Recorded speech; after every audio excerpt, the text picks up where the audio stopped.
បួងសួងបនអង្គទេវតាលោកអើយលោកអារៈអ្នកតារៈស្អាព្រៃភ្នំតែដីសាសិនសូមលោកជួយខ្ញុំបងអើយប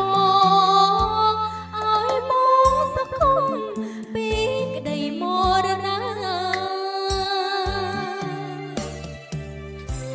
សុខទុក្ខ